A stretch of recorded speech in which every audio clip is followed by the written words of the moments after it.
ভালো, very nice. এবং আমি একটু আগেও যেরকম বললাম যে এর সঙ্গে আমার অনেক বছরের একটা সম্পর্ক। একটু আগে সুভাষজি বললেন এটা স্টেজে, আই ফেল্ট রিয়েলি গুড। এবং পুরনো সব মানুষ যারা এই জিয়ের 30-35 বছর আগের থেকে জার্নি শুরু করেছে, এখন they all are very big.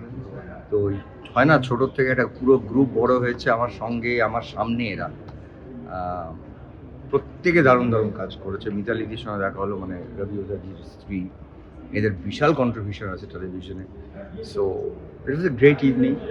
এবং আমি চাই যে ঠিক এইভাবে পরিবারের মতো, বারবার বলি, সবাই যেন এগিয়ে চলে।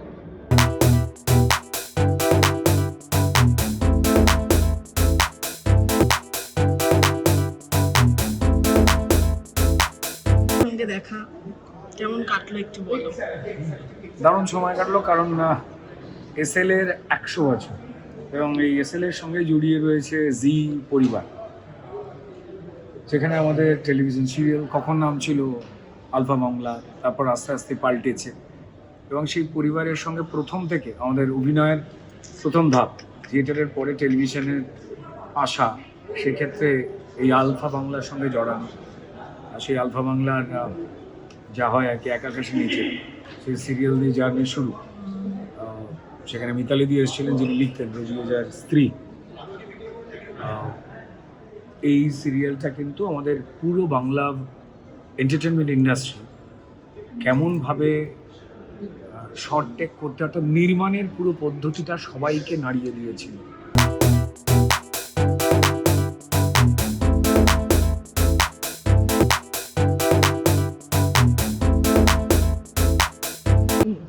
তিরিশ বছর তো কাটিয়ে দিলাম জিয়ের সাথে, জি বাংলার সাথে। আমি যবে থেকে আই বিকাম অ্যান অ্যাক্টর, তবে থেকে আমার জার্নি জিয়ের সাথে। আই ও আ লট। আজকে আমি যা কিছু আই ও ইট টু জি। কারণ জি আমাকে মস্ত বড় একটা ক্যানভাস দিয়েছে। আমি জিয়ে প্রচুর সিরিয়ালস করেছি। আমি দিদি নাম্বার 1-এর সিজন একটা করেছি। আমি ডান্স বাংলা ডান্স প্রায় 3টে সিজন জাজ করেছি।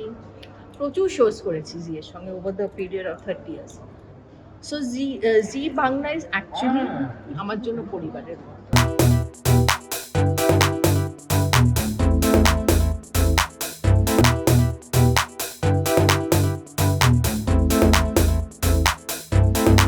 টলিউড ফোকাস কলকাতা চ্যানেলটি আপনাদের ভালো লেগে থাকলে লাইক করুন, সাবস্ক্রাইব করুন এবং অবশ্যই আপনাদের পছন্দের ভিডিওটি শেয়ার করুন।